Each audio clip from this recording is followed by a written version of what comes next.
Hola, hola, buenas noches. Bienvenidos al programa. Yo soy Jaime Bailey y estamos saliendo en directo desde Miami para todo el mundo. Al expresidente Trump le llueven juicios en contra.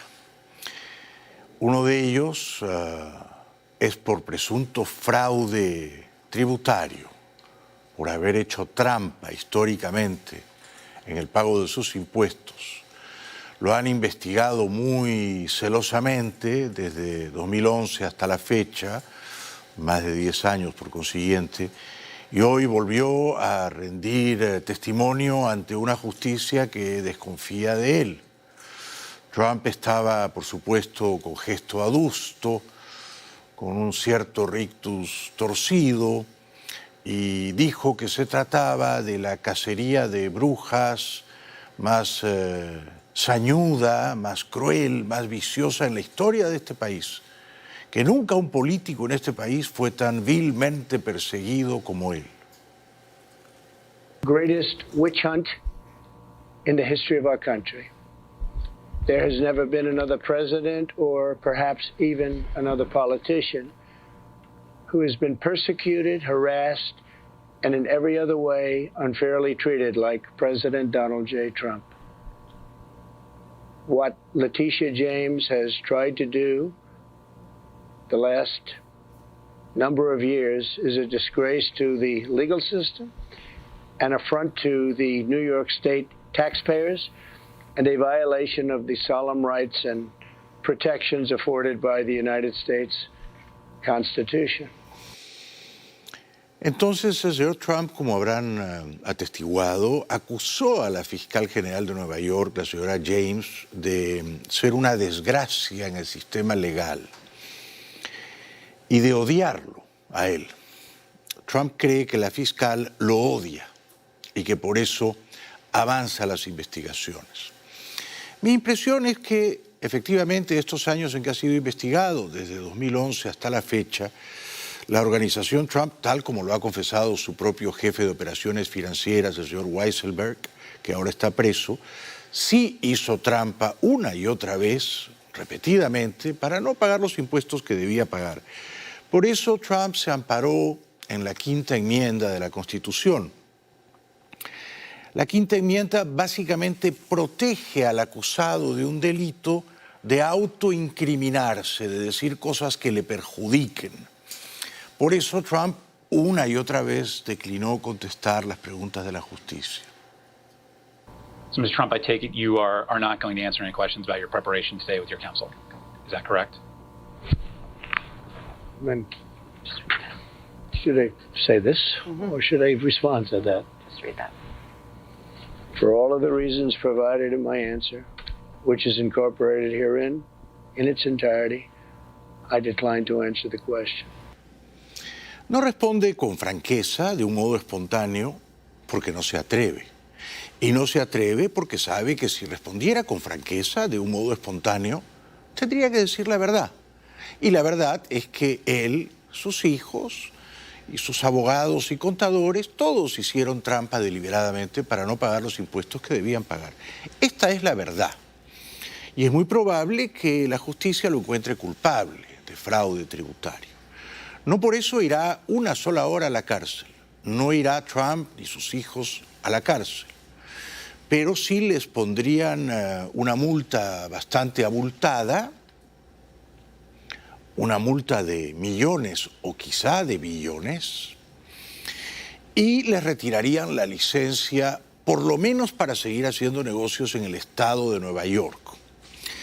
Así las cosas, era triste ver a Trump, un personaje que generalmente habla de un modo autoritario, firme, persuasivo, dueño él de la verdad, eludiendo las preguntas, escondiéndose de ellas, consultando con sus abogados, digo esto, digo lo otro, o leo la fórmula legal, para esquivar la verdad, porque la verdad lo incrimina, y por eso se parapeta detrás de la quinta enmienda. Okay. Mr. Trump, the focus of our investigation and what we are primarily going to cover today involves the presentation of your statements of financial condition between 2011 and the present. I take it you are generally familiar with those statements. Is that correct? For all of the reasons provided in my answer, which is incorporated herein, in its entirety, I decline to answer the question. Counsel, I think we can all stipulate that if he says same answer, we will all understand it to be the same invocation. That's correct. To speed things up. No Okay. problem. With that note, sir, you are currently the president of the Trump Organization. Is that correct? Same answer. Entonces, es bueno que los que odian a Trump comprendan que el expresidente no irá a la cárcel ni por esto, ni por el asalto al Capitolio, ni por los tráficos promiscuos de dinero con las mujeres a las que al parecer les pagó para que no contaran que habían tenido intimidades de alcoba. No irá a la cárcel. No solo no irá a la cárcel, sino que con toda probabilidad será precandidato presidencial republicano el próximo año. Ya lo es, ya se lanzó, un tanto prematuramente, claro. El campo de precandidatos republicanos va a estar bastante superpoblado, ¿no? Los favoritos son Trump y DeSantis, desde luego. Pero está también, atención a ella, la ex embajadora nombrada por Trump en Naciones Unidas, en Nueva York, la señora Nikki Haley. La señora Haley no solamente es una mujer muy brillante, muy talentosa, muy buena oradora, es muy carismática. Recientemente, aludiendo a la guerra en el corazón de Europa, en Ucrania, decía que Estados Unidos debía proteger más a los estadounidenses que a los europeos. Our job is not to make sure that Europeans are happy with us. Our job is to make sure we're keeping the American public safe. Ella ahora quiere ser presidenta de Estados Unidos.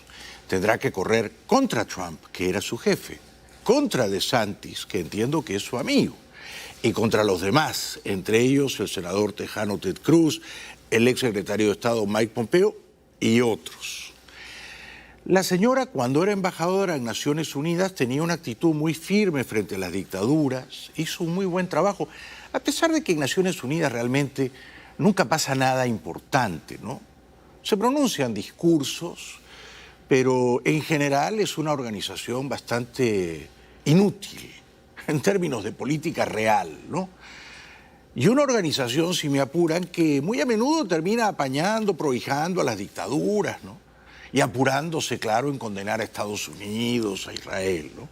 La señora hizo un buen trabajo y cuando Trump se reunía con ella en la Casa Blanca, vertía elogios muy merecidos a favor de Nikki Haley. Administration is prepared and ready to go in, to have me go in, look at the UN, and everything that's working, we're going to make it better. Everything that's not working, we're going to try and fix. And anything that seems to be obsolete and not necessary, we're going to do away with. She's a fantastic person, very importantly, but she also is somebody that gets it. When she retired from the post at the end of 2018, Trump lavished her with praise. We hate to lose. Hopefully you'll be coming back at some point, but you want to just, in maybe a different capacity. You can have your pick. Recientemente, la embajadora Haley se negó a afirmar con énfasis que será precandidata republicana, pero dijo que va a esperar a que el tiempo vaya decantando las circunstancias, le vaya delineando el camino más aconsejable y que esa puerta de momento estaba abierta. It would be a waste of energy for me to think about 24 at this point. Instead, what I want to do is just do everything I'm doing really well now and just see if doors open. And then we'll find out. Maybe a door will open. If she were to win the nomination, Haley would be the first woman at the top of the Republican presidential ticket in history, as well as the party's first non-white nominee. Porque yo no lo sabía, sus antepasados, sus familiares, sus padres y abuelos, al parecer vienen de la India. ¿Ah? Bueno, Boris Johnson, ex primer ministro británico, un político muy culto, mucho más culto que el político promedio, porque es un historiador, un ensayista, un periodista, escribe bien, sabe leer la realidad, está de visita aquí en Estados Unidos. pronunció un discurso muy vigoroso a favor de la causa ucraniana. Pidió a los gobiernos fuertes del mundo libre, ¿no? A Estados Unidos, al Reino Unido, a Alemania, a Francia, que den más ayuda militar a Ucrania. Dijo, pero ¿qué hacemos nosotros con todos los tanques Abrams o Leopard o Challenger que están en cuarteles militares en Carolina del Norte, en Alsacia, y no los estamos usando para aquello para lo cual fueron diseñados, para salvar al mundo libre de una amenaza totalitaria, en este caso como la de Putin? Hay que enviarlos allá donde van a ser útiles y no tenerlos guardados en cuarteles o depósitos o hangares donde no sirven para nada. And to those who say we may be somehow denuding our own arsenals by giving this support, I say, what is the point in deploying those tanks and planes in North Carolina or North Rhine-Westphalia or Alsace when the Ukrainians could be using them now exactly where they are needed to help assure our collective security for decades? What is the point of having Challenger tanks patrolling the beautiful villages of Wiltshire, which is a very safe area, I can tell you, when the Ukrainians could be using them now to bring this war to an end? Los tanques Challenger son los del Reino Unido y Boris Johnson urge al primer ministro Rishi Sunak para que envíe esos tanques a Kiev, lo mismo que a Scholz para que envíe los tanques Leopardo, y aquí al presidente Biden para que no se demore tanto en enviarlos, por lo menos los primeros 31 tanques Abrams que ha prometido. Boris Johnson dijo también que no hay que tenerle tanto miedo a Putin. Putin está siempre amenazando con bravuconadas y fanfarronadas, pero a la hora de la verdad está perdiendo la guerra. Ha perdido 90, 100, 120 mil soldados. Ha perdido la mitad de sus tanques. No puede reponer tan rápidamente los tanques y los misiles que ha perdido ya. Entonces Boris dice, ¿por qué le vamos a tener tanto miedo a Putin? Every time we've been asked to intensify our support, we've been met with the same argument that we risk an escalation by Putin. How can we seriously worry about provoking him when we have seen what he will do without the slightest provocation? Hoy en Memphis se han llevado a cabo los funerales del joven afroamericano Tyre Nichols, de apenas 29 años, padre de familia, que fue brutalmente asesinado por la policía de esa ciudad el pasado 7 de enero. Le dieron una golpiza cobarde, viciosa, y murió 3 días después, el 10 de enero. No había hecho nada malo, ni siquiera se había pasado un semáforo en rojo, ni conducía a alta velocidad. La vicepresidenta Kamala Harris estuvo en la ceremonia fúnebre, en el acto religioso previo, y elogió mucho a la madre y al padrastro del finado, a la señora Rowe y al señor Rodney Wells. And we are here to celebrate the life of Tyre Nichols. Mrs. Wells, Mr. Wells, you have been extraordinary in terms of your strength, your courage, and your grace.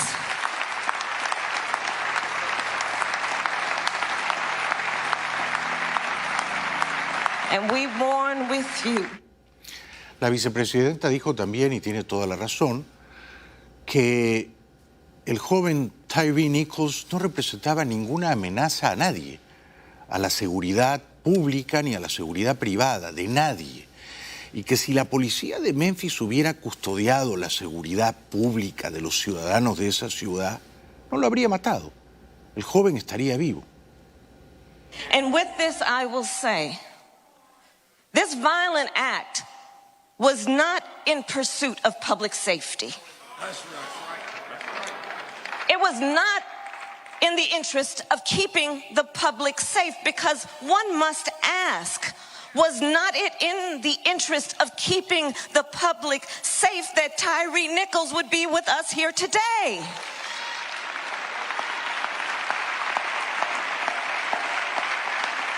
Was he not also entitled to the right to be safe. So when we talk about public safety, let us understand what it means in its truest form. Tyree Nichols should have been safe. Muy probablemente la ciudad de Memphis va a tener que pagar una compensación monetaria millonaria a la familia de la víctima, ¿no? Uno de sus familiares, su hermano, lo describió como un hombre muy pacífico. My brother was the most peaceful person you ever met in your life. Most. He's never lifted a finger to nobody. Never raised his voice to nobody. If my brother was here today and he had to say something, he would tell us to do this peacefully. My little brother didn't deserve none of this. That's right. At all, you know. But at the same time, my sisters and my brothers, they remind me like, y'all really got my brother back. Oh, that's right. We really appreciate that, you know. That's right. It just sometimes it's just like I'm older than Tyree. His birthday was June 5th. My birthday is June 7th. Wow. That was my twin. Yeah. Es una familia de afroamericanos en Memphis, lamentando el fallecimiento de un joven afroamericano que fue detenido, torturado y asesinado por 5 policías afroamericanos. No hay aquí, por consiguiente, racismo. Hay brutalidad policial, pero no racismo. Todos los policías que dieron esa salvaje paliza al joven Nichols, todos son negros e irán, claro, a la cárcel. El reverendo Al Sharpton, que es un ministro de la Iglesia Bautista, dijo que la policía de Memphis es brutal con los negros, es ruda y áspera en la parte negra de la ciudad, pero es amable y condescendiente con los blancos, en la parte blanca de Memphis. Well, Reverend Al, you don't understand. How are they going to keep crime down in the black community and at the same time not be tough and rough? Well, they do it the same way they do it on the white side of Memphis, and they keep the crime down without being rough and tough. How do you have the same department that can keep crime down on one side of town without beating folk to death, but you can't do it on the other side of town unless you feel that you can get away with it there? I can't speak for everybody in Memphis. I can't speak for everybody gathering. But for me, I believe if that man had been white, you wouldn't have beat him like that night. Sí, sospecho que tiene razón. La hermana mayor del finado lo recordó también con profundo cariño. Tyree was my baby brother. Him and I are 11 years apart. He was so special to me, and he loved me, and I loved him dearly. You know, being the oldest of 3 boys, I had to watch my brothers take them places that I probably didn't want to take them, watch them at times when I didn't want to watch them. But with Ty, I didn't mind. He never wanted anything but to watch cartoons and a big bowl of cereal. So it was pretty easy to watch him. Como ustedes seguramente recordarán, el muy joven congresista republicano por Long Island, Nueva York, George Santos, que fue elegido el pasado mes de noviembre, ganó gracias a que dijo un número verdaderamente obsceno de mentiras, ¿no? Dijo que su familia era judía, que él era judío, no es verdad. Dijo que él había trabajado en algunos bancos de inversión en los que no había trabajado. Dijo que él tenía unos títulos académicos de prestigio que no tenía. Dijo que sus familiares eran sobrevivientes del Holocausto, eso era falso. Dijo que él tenía una notable solvencia económica, que era propietario de numerosos inmuebles que alquilaba, también eso era mentira. Sin embargo, no quiere renunciar este congresista republicano mitómano, Santos. Solo pide unas disculpas más bien tibias, ¿no? I don't know what looking sorry looks like to you, Caitlin. The prevailing opinion out there right now from your voters is that they have not heard a sincere apology from you yet. I don't know what more can be said other than admitting. Is there anything more humbling and humiliating than admitting that on national television, Caitlin? So you say you're not angry. I'm not angry at all.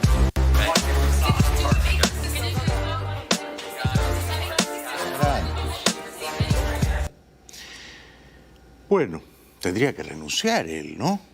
Su campaña fue un fraude, su palabra es un fraude, por lo tanto no tiene credibilidad, no representa a sus electores, tendría que renunciar. Bueno, el jefe de los republicanos en esa Cámara Baja, o sea, el jefe del mitómano Santos, el señor Kevin McCarthy, se reunió hoy con Biden y a la salida estaba muy optimista. You know, the president and I had a good first meeting. I shared my perspective with him. He shared his, and we agreed to continue the conversation. We want to make sure we do this in a responsible, reasonable way, and we'll be talking again. Do you think that the odds of default are growing, shrinking? Where would you place them right now? Look, I think our first meeting was a good meeting. I don't want to put it in any false perspectives. We both have different perspectives on this, but I thought this was a good meeting. We promised we would continue the conversation. We'll see if we can get there. I think at the end of the day, we can find common ground. I really do. Una pausa, será breve. Al volver, el dictador venezolano Maduro dice que Venezuela es un paraíso en los derechos humanos. Y también todo lo último de la guerra feroz en Ucrania. Ya venimos.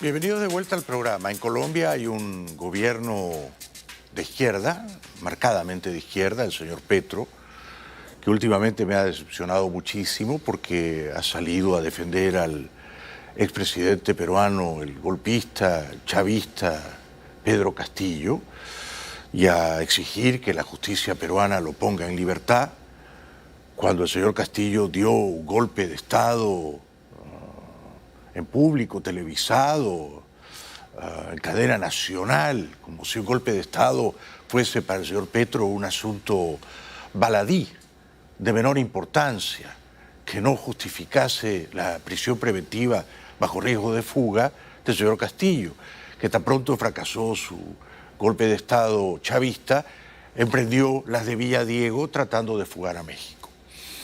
Hay también en Colombia una alcaldesa de Bogotá que es marcadamente de izquierdas. Ella además es lesbiana, la señora Claudia López. En una aparición que a mí me parece un tanto esperpéntica, de sainete, de comedia pueblerina, la señora alcaldesa de Bogotá viste de camuflaje como si se fuera a la guerra, pero no se va ciertamente, y menos mal, y porta o exhibe un fusil de utilería, un fusil ridículo, una suerte de simulacro o de fusil de juguete, y arenga a un batallón a combatir con gallardía por el bien de la República. Y uno dice, ¿no se da cuenta la señora alcaldesa de que está haciendo el ridículo? Bajo hostigamiento. Mantengan la fe y la disciplina. Cumplan las órdenes de su comandante de escuadra. Si el pelotón se divide, sigan las órdenes del comandante que queda a cargo en el grupo en el que quedaron. ¿Está chiflada la alcaldesa de Bogotá? ¿Ha perdido el sano juicio? ¿Quiere dedicarse al histrionismo? ¿Quiere ser actriz? ¿Quiere hacer comedias en la selva colombiana? Como en su día las hacía con esas grabaciones estalinistas Timochenko. Por el amor de Dios, ¿no parece una alcaldesa civil, democrática, de una ciudad moderna como Bogotá? Parece una sublevada o alzada en armas, o parece una jefa de un improbable batallón. Que no se disfrace de camuflaje la señora alcaldesa. Los asuntos militares son bastante serios como para jugar así con ellos teatralmente, ¿no? También me indigna ver al dictador venezolano Maduro, este sí es estalinista profesional, ¿no? Este sí es un dictador a la antigua, ¿no? Un dictador que no vacila en secuestrar, en torturar y en matar a todo quien se le oponga, ¿no? Maduro ahora tiene la inmensa insolencia moral de decir que antes del chavismo, en Venezuela, los gobiernos democráticos de ADECO, de COPEI, violentaban los derechos humanos de un modo muy grosero y sistemático hasta que llegó el chavismo. Y desde que llegó el chavismo, dice Maduro, mintiendo con descaro, hay que ver cómo se protegen los derechos humanos en Venezuela.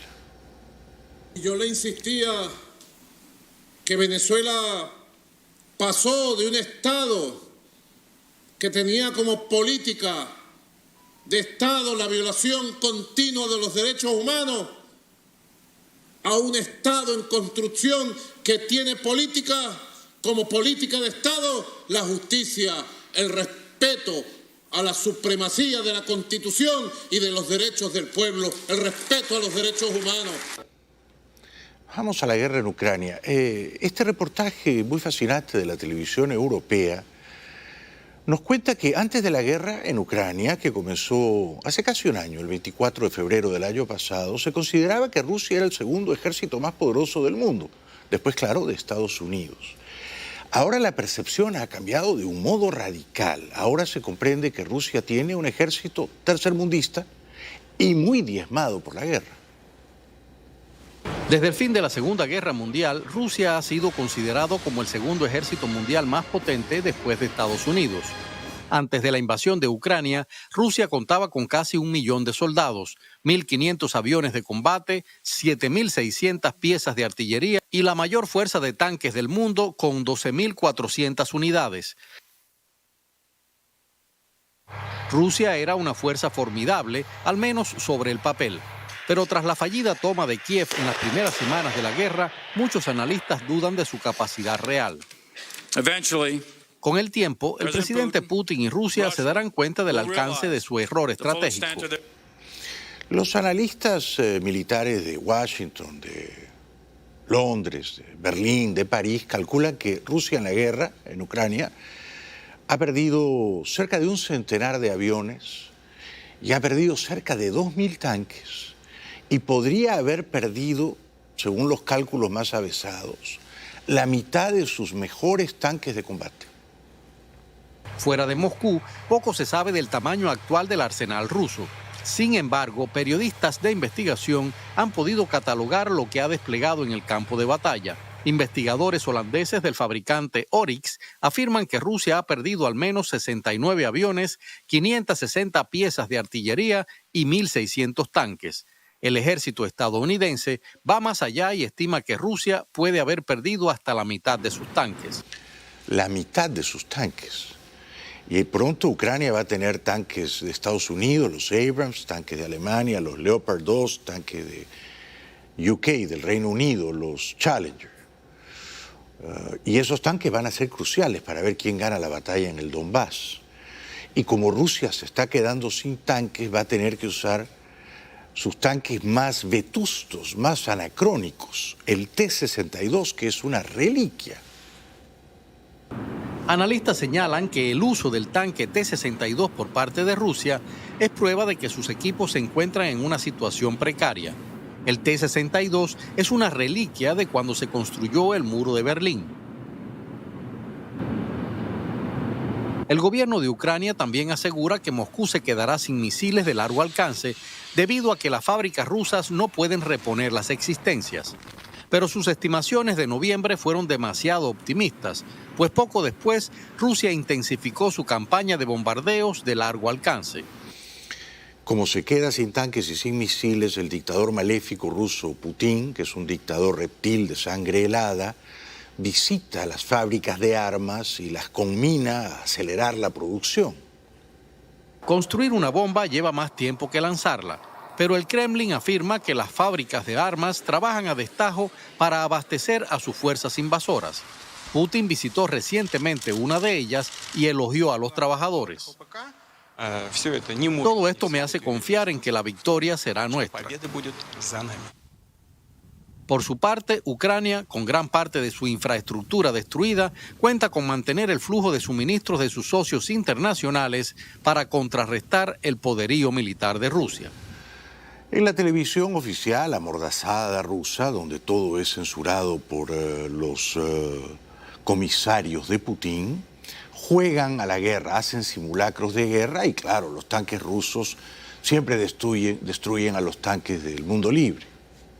В этом поле, скажем, десяток леопардов и 10 прорывов, итог сражения будет предрешен. Согласно расчетам, к тому моменту, когда немецкие железные звери только подойдут на расстояние выстрела, Т-90М за счет высокой дальности и темпа стрельбы уже сожгут больше половины вражеских машин.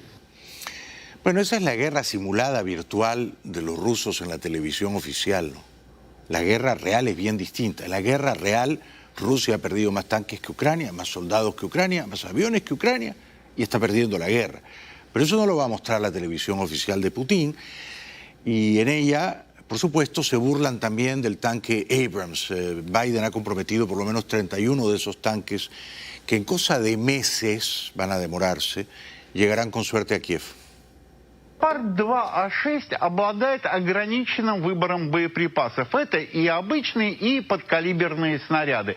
На данной модификации танка установлено орудие Rheinmetall L-55. И в теории оно может бить на расстояние до 4 километров, но вот незадача. Дальность прицельного огня составляет всего 2-2,5 километра.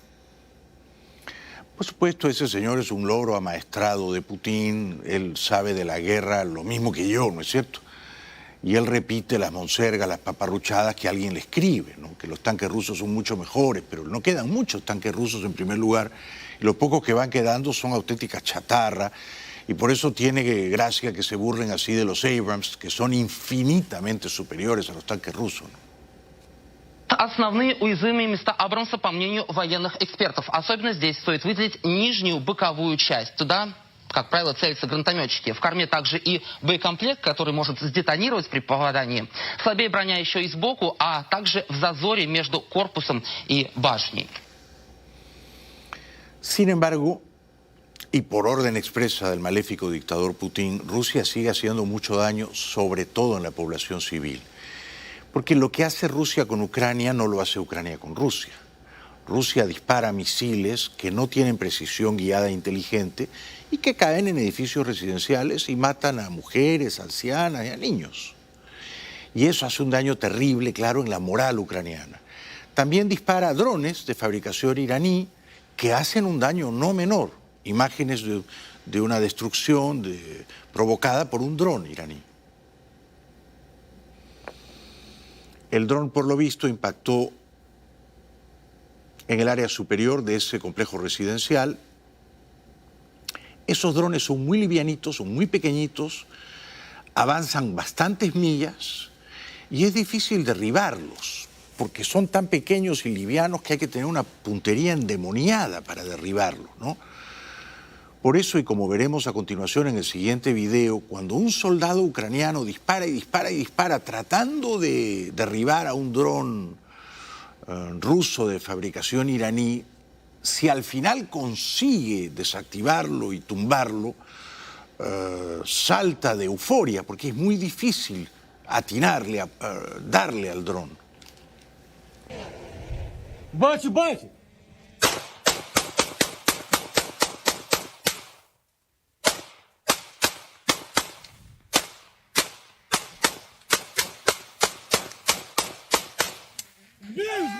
Есть! Есть! А вот мы его нашли.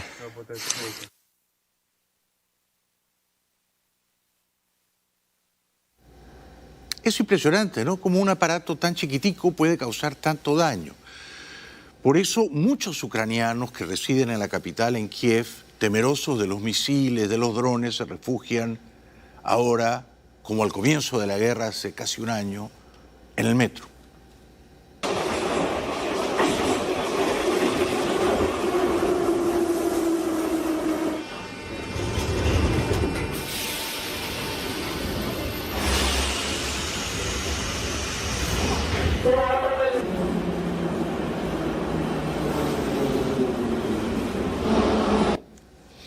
Por eso el heroico Zelensky, presidente de Rusia, antiguamente comediante, judío, dicho sea de paso, nos recuerda que el odio del fascista Putin mata ahora a millares de ucranianos inocentes, como en su día mató también el odio de los nazis. La indiferencia y el odio siguen matando. Eso aseguró el viernes el presidente de Ucrania, Volodymyr Zelensky, con motivo del Día Internacional en memoria de las víctimas del Holocausto. Hoy, como siempre, Ucrania honra la memoria de millones de víctimas del Holocausto. Sabemos y recordamos que la indiferencia y el odio matan. La indiferencia y el odio siempre son capaces de crear el mal juntos por ellos mismos.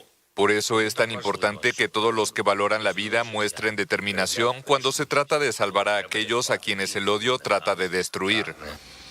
¿Es esta, como suele decir Trump a los gritos, la Tercera Guerra Mundial o el inicio de ella? Yo creo que no, pero sí es una guerra mundialmente atestiguada.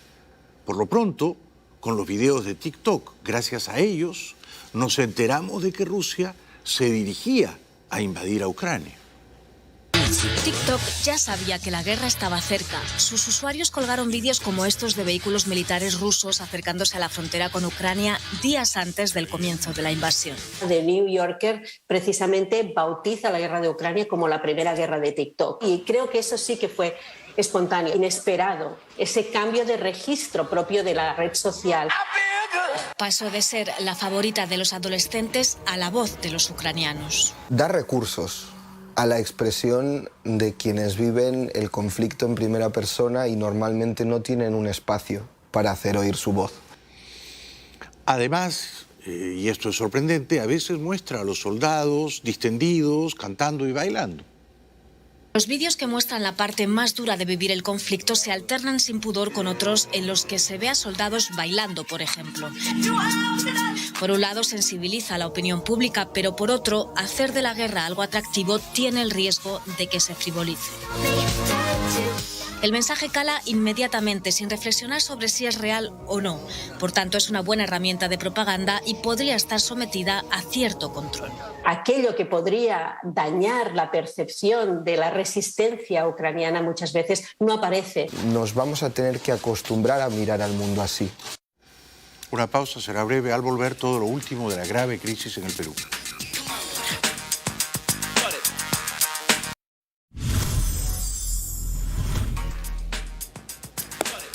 Bueno, prosigue el caos en el Perú y por supuesto me entristece decirlo, ¿no?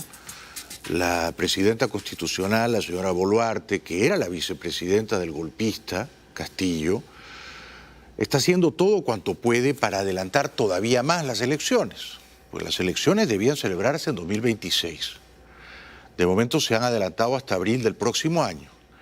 Pero ella quiere, como percibe que hay mucha hostilidad en el país contra ella quiere irse a su casa, y es razonable, cuanto antes.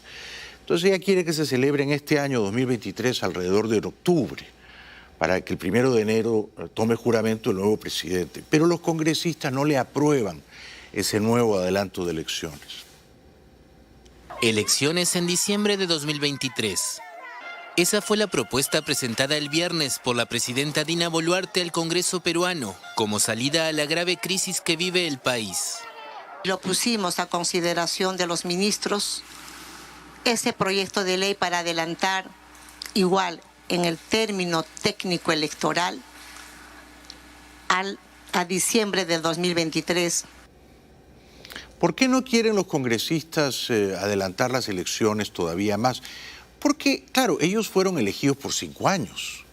Ellos se habían hecho a la idea de que iban a cobrar su sueldo bien jugoso hasta julio de 2026, ¿no? Entonces ellos dirán, bueno, ahora nos tenemos que ir en julio del próximo año 2024. Son 2 años que me quedo sin puestos, sin sueldo, sin todas las gracias, los privilegios, las sinecuras. Entonces, claro que los congresistas no se quieren ir tan rápido a su casa, ¿no? La crisis sigue siendo terrible, ¿no? Y un tanto incomprensible para mí, ¿no? Porque los agitadores, los manifestantes, los ciudadanos que sucumben a los dioses irracionales de la violencia, que agreden a la policía, están tratando de subvertir el orden y de provocar un golpe de Estado, de dinamitar la democracia. Por eso no los entiendo. Para tratar de sacar a Perú de la crisis insondable y la violencia en la que está sumido desde hace 50 días, la presidenta Dina Boluarte ha propuesto este viernes al Congreso convocar elecciones este mismo año, como también piden los fujimoristas de Fuerza Popular. La convocatoria de comicios anticipados es una de las principales demandas de los manifestantes antigubernamentales, junto con la renuncia de Boluarte y el cierre del Congreso. Esto ocurre mientras en Lima se ha vivido otra jornada de enfrentamientos y el gobierno ha ordenado al ejército y a la policía despejar decenas de carreteras bloqueadas por todo el país. Pero hay gente que está muy mal informada, ¿no? Porque pedir que cierren el Congreso no se puede cerrar, las cosas se tienen que hacer según mandan las leyes, con arreglo a la Constitución. No se puede cerrar el Congreso porque a la gente no le gusta el Congreso. La gente, por otra parte, eligió a este Congreso. La gente eligió a ese golpista de puesto y a esa vicepresidenta que es ahora la presidenta legítima. Me resulta muy difícil entenderlos. Además, piden todo a la vez, ¿no? Que se vaya la presidenta, que cierren el Congreso, que se elija un nuevo presidente. Pero las cosas se tienen que hacer de una manera legal, razonable, gradual, para no romper del todo una democracia que está ya bastante malherida, lastimada. Llegan refuerzos militares al sur del Perú. Militares y vehículos blindados ya han llegado al departamento de Puno, fronterizo con Bolivia, para desmontar las barricadas. Los manifestantes aseguran que no cederán. Que sufriremos de hambre, pero queremos sacarlo a esta señora. Debido a los cortes, falta combustible, como aquí en el departamento de Cuzco, donde la gente hace cola para conseguir un poco de gas. También escasean los productos de primera necesidad y los medicamentos, y los precios se están disparando. No sé qué vamos a hacer, pero ya en la casa ya no tenemos gas, pues ya no tenemos cómo cocinarnos algo. Pero es cuestión de hacer un mínimo esfuerzo de lógica cartesiana. Mínimo raciocinio. Hay que preguntarse por qué no llega la gasolina, por qué no llega el gas, por qué no llega la comida, por qué no llegan las bebidas. Es simple, porque ellos están bloqueando las autopistas y las carreteras. Como ellos obstruyen las vías de acceso, entonces no llegan las cosas que ellos necesitan para sobrevivir dignamente. Por tanto, si ellos desean que esas cosas lleguen pronto y bajen de precio, que dejen de bloquear las carreteras. No parecen entenderlo. Estos son los rostros de los fallecidos. Estos son los otros rostros de la crisis peruana, los de las decenas de fallecidos en enfrentamientos con las fuerzas del orden. Grupos de defensa de los derechos humanos y familiares de las víctimas exigen justicia para lo que definen como ejecuciones extrajudiciales. Pido justicia para las personas que han muerto, para mi esposo, que no quede impune tanta muerte que ha habido, señorita. Estamos ante niveles de represión que no tienen precedentes en la democracia peruana. En estos momentos se habla ya de 57 personas que han muerto desde que asumió el gobierno Dina Boluarte. Claro, se condena la represión policial, pero no se condena la agresión a la policía de los manifestantes. Y las imágenes son bien elocuentes. Si nadie agrediera a la policía, entonces la policía no tomaría represalias y no habría heridos, lesionados, contusos ni fatalidades. Es tan simple como eso, ¿no? Pero claro, alguna gente pierde la cabeza, se vuelve loca, se deja envenenar por el odio y ataca ferozmente a la policía. Y si uno ataca ferozmente a la policía, pone en riesgo su vida, ¿no? El país, entre tanto, no encuentra la calma. Perú no encuentra la calma. Las protestas contra la presidenta Dina Boluarte siguen en todo el territorio, ignorando el llamado tregua de la mandataria. Este miércoles la Defensoría del Pueblo confirmó la muerte de un bebé de 1 año en Cuzco por hechos vinculados al bloqueo de carreteras por las protestas antigubernamentales. Esto eleva a 63 el total de víctimas mortales desde que comenzó el estallido social en diciembre pasado. Pero también han matado policías, han quemado a un policía vivo dentro de su auto policial, ¿no? O sea, que la violencia comienza en los agitadores, en los revoltosos, que quieren dar un golpe de Estado, prosigue en la represión policial y termina en un fuego cruzado, que por supuesto deja bajas en ambos bandos. Y todas las bajas son terribles, son deplorables y las sentimos profundamente. Habla un ciudadano peruano. Aquellos que nosotros salimos a luchar, a defender nuestra democracia, ellos manifiestan que somos terroristas. Nosotros como licenciados de las Fuerzas Armadas del Perú, ya estamos dando el ultimátum a la presidenta usurpadora de Dina Boluarte y al señor Otárola que cese esta situación.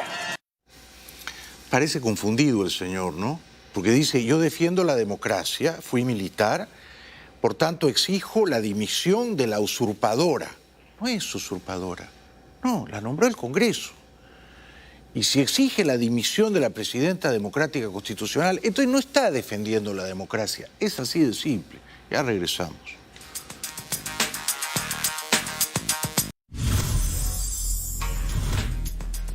En el Congreso de los Diputados españoles esta semana, el presidente socialista Sánchez se refirió desdeñosamente al líder opositor del Partido Popular, Feijóo. En esta entrevista que hizo, donde el titular era el siguiente, señorías, me avergonzaría un gobierno tan mediocre como el de Sánchez. Se reafirma en esta declaración. Yo debo decirle, señoría, si me permite el sarcasmo, que lo entiendo. Que lo entiendo. Ya va siendo hora de que España se quite esta caspa y tenga un gobierno de primera. Por ejemplo. Pero cortamos en por ejemplo. Y él decía, por ejemplo, ¿por qué no nombramos como ministro de Economía a Rodrigo Rato, que fue ministro en la época del Partido Popular y al que se le descubrieron un montón de corruptelas? Vamos a la pausa y regresamos enseguida.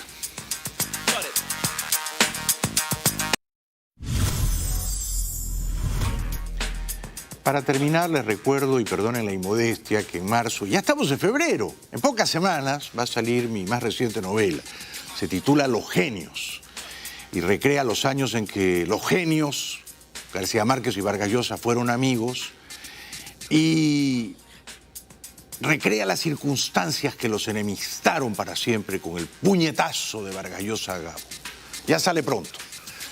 Muchas gracias por hoy, seguiremos conspirando mañana. Muy buenas noches.